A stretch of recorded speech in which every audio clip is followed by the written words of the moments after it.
Hey there, Grumpy Old Fart here. Be sure to check me out over on Rumble. There you'll find all of my stuff from YouTube, plus my political and social commentary and weekly current events, which YouTube frowns on. Links to my Rumble channel as well as my other YouTube channels and links to let you order my books are in the description of this video. If you enjoy my content, please like, subscribe, share, and comment. I welcome your comments, even if you disagree with me. Now, on with the video. Hey there, Grumpy Old Fart here. I'm doing an Outlaw Trails story. Haven't done one of these in a while. My friend reminded me of this the other day, so I figured I'd tell you this story. I'm calling this one The Wilder West. So my friend Greg was a huge fan of the old TV Western series, The Wild Wild West. If you haven't seen it, check it out. It's got Robert Conrad, Ross Martin. It was my first real taste of steampunk Westerns. Steampunk, yeah. It came out in the 60s. It's really great. They fought all manner of evil geniuses, and they had all kinds of adventures. Picture James Bond with all of his gadgets in the Old West. Yeah. Anyway, Greg wanted to run Outlaw Trails, and so we all made up characters. There were 5 of us, and we made up a variety of different characters. The setting was 1875. He allowed us all 5 times the normal starting cash so that we weren't, destitute. The only real provision was that we all had to have military experience of some kind. My character was an explosives expert who had served in the Confederate Army. Greg worked that into the plot. The 5 of us were recruited by a mysterious government agent. We were each to be paid $25,000 to locate and bring back a specific item. Now, in the Old West, $25,000 was a fortune. I mean, you could retire on 25 grand easy, and live the high life. The item was a bomb designed by Heinrich Immelman, the man who taught me about explosives when I was part of the Confederacy. Turns out, Immelman was not happy about the outcome of the war. He designed an explosive powerful enough to destroy an entire city, and it was small enough to be carried by one man in a backpack.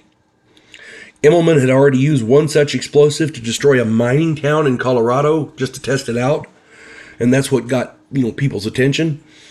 And so we set off on our little adventure. Tracking down Immelman was not difficult. I'd known his son and his wife and her sister when I was studying under him, so I knew the circles that he traveled in. I knew a smuggler who knew a gunmaker, who knew a gambler, who knew Immelman's sister-in-law. She kind of liked the guy, so. We found Immelman's lair in Albuquerque. He was in an underground complex under an old mining shack, and we were able to find him. It was pretty easy, Easy is a relative term. It didn't take us long. Immelman met with me, and we discussed the situation. He told me that he had developed the explosive to force concessions from the United States government. He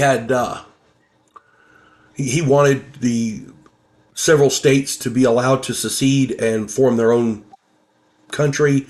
He wanted money to run the government until it got on its feet. I mean, he had a lot of concessions that he wanted and a lot of demands. What Greg had not known was that I had seen the TV series too. I knew how this story would unfold. Rather than allow him to confine us and enact his master plan, I shot him through the head.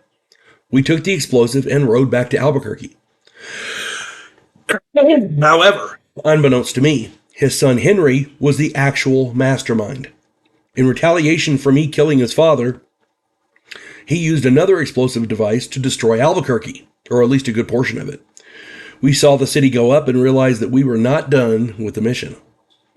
We ended up chasing Henry all over the Old South, up along the East Coast. During the chase, we discovered that Henry had 6 of the devices, and we were we were afraid that he was going to try and destroy New York City or Washington, D.C. Excuse me. Rather than allow that, we rode our horses almost to death to reach Wilmington ahead of him. Wilmington, North Carolina is a huge seaport.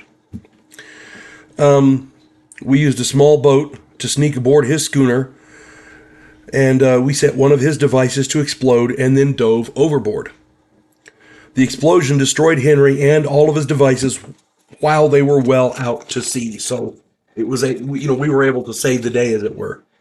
The swim back to shore was long and cold, and if we hadn't had debris to cling to, it's likely we would have drowned. I would have loved to continue on with those characters, but unfortunately Greg PCS'd out and moved somewhere up north. I want to say Delaware, somewhere up there. We never actually got to run those characters again, which was a very big pity. I enjoyed playing that game. Greg's an excellent game master, and he knows how to think on his feet. So no matter what his players do, he's able to keep the adventure going, keep the excitement there. Very, very good imaginative person, Greg. I wish I could still play with him. I haven't talked to him in years. At any rate, I hope you enjoyed this story, and I hope it spurs you to play games similar to that. Boot Hill, things like that. At any rate, I think GURPS has an Old West type version as well. At any rate, I hope this finds everybody well. You folks have a good one. God bless one and all. We elect cookie-cutter politicians every single election cycle. Yes men who maintain the status quo and do just enough to make us believe the system still works. Imagine, if you will, a president who actually tries to fix things. If you like action, political intrigue, and a righteous crusade, check out my political thriller, The Righteous President. Be sure to like, share, subscribe, and comment.